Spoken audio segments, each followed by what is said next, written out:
আমার ভুল হয়ে গেছে। আমাকে মেরো না, মেরো না।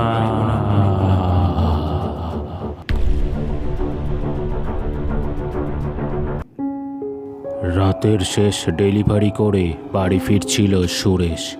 সামনে পুজো হওয়ায় এখন থেকে প্রচুর লোকে অনলাইনে কেনাকাটা করছে।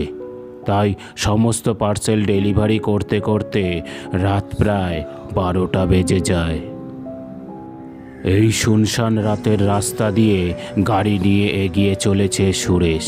চারিদিকে নিস্তব্ধ পরিবেশ, কাউকেই রাস্তায় দেখা যাচ্ছিল না।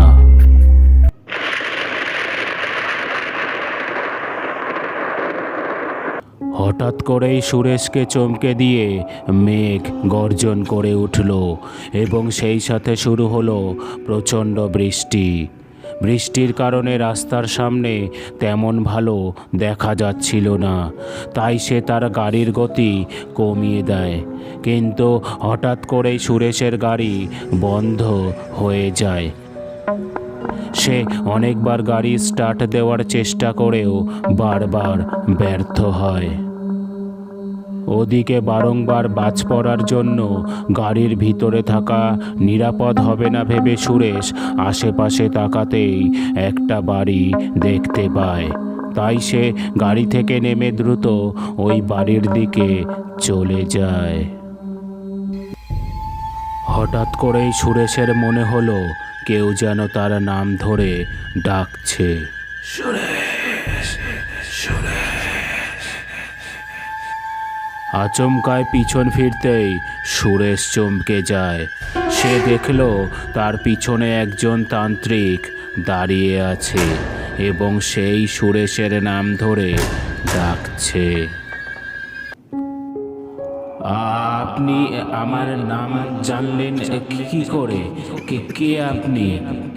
সুরেশের এই কথা শুনে তান্ত্রিকটি বলে উঠল, আমি সব জানি।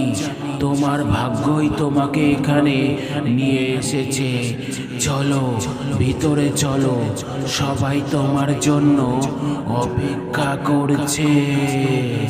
তান্ত্রিকের এই কথা শুনে সুরেশ বলে উঠল, সবাই অপেক্ষা করছে মানে? কারা? না না, আমি যাব না, আমি যাব না।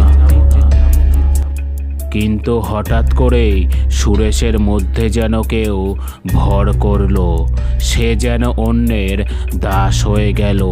তাই সে নিজের অনিচ্ছায় তান্ত্রিকের পিছন পিছন যেতে থাকলো। এভাবেই কিছুক্ষণ চলার পর তারা এক নদীর পাড়ে চলে আসে। তান্ত্রিকটি সুরেশকে বসতে বলে, আপনি কে? এই পরস্থানে আপনি কি করছেন? সুরেশের এই কথা শুনে তান্ত্রিকটি বলে উঠল,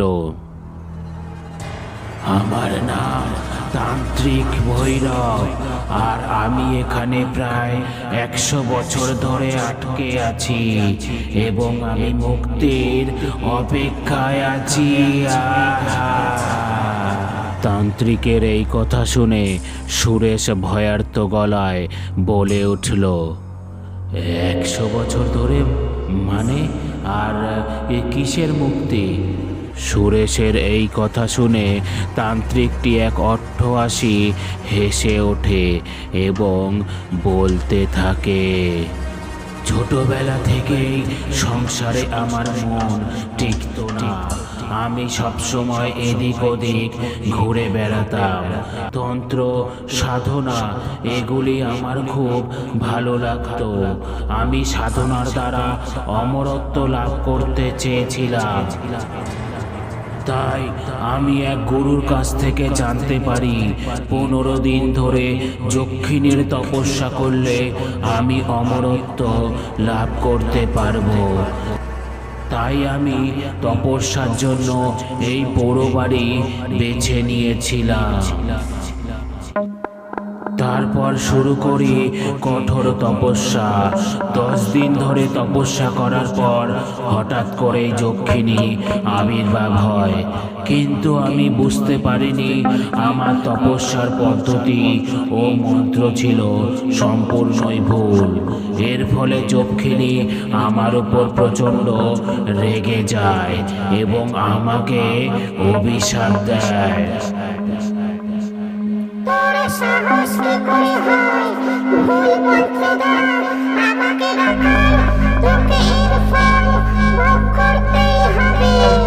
আমি তোকে অভিশাপ দিচ্ছি, 100 বছর ধরে তুই এখানে আটকে থাকবি।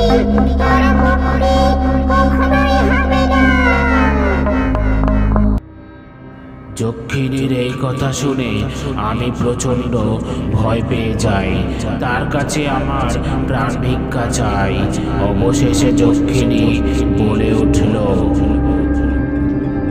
যদি কোনোদিন তোর মতন কাউকে এই বাড়িতে আটকে রাখতে পারিস, তখনই তোর মুক্তি হবে, তার আগে নয়। এই বলেই যক্ষিণী ওখান থেকে চলে যায়। তারপর থেকেই আমি এই বাড়িতে প্রায় 100 বছর ধরে আটকে আছি এবং কারো আসার অপেক্ষা করছি। আজ তুমি চলে এসেছো, আজ আমি মুক্তি পাবো। হা হা।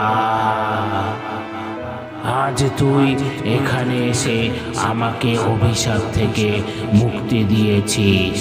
এবার এই অভিশাপ তোকেই আগামী 100 বছর ধরে বহন করতে হবে। তার এই সব কথা শুনে সুরেশ বলে উঠল, আমাকে আপনি ক্ষমা করে দিন, আমার এখানে আসা ভুল হয়ে গেছে। আমাকে আপনি এই অভিশাপ থেকে মুক্তি দিন। তার এই কথা শুনে তান্ত্রিকটি বলে উঠল, যেদিন আবার অন্য কেউ এই পোড়ো বাড়িতে আসবে সেদিন তুই মুক্তি পাবি, আর তোর জায়গায় ওই লোকটি ওই অভিশাপ বহন করবে। তার আগে তোর মুক্তি নেই, ততদিন তোকে এই পোড়ো বাড়িতেই আটকে থাকতে হবে। এই বলে তান্ত্রিকটি হঠাৎ করেই হাওয়ায় মিলিয়ে যায়। এরপর কেটে গেছে আরও 100 বছর। সুরেশের আত্মা এখনো ওই পোড়ো বাড়িতেই আটকে আছে। সে এখনো অপেক্ষা করছে কারো আসার। তাহলেই হয়তো সে ওই যক্ষিণীর অভিশাপ থেকে মুক্তি পাবে, আর না হলে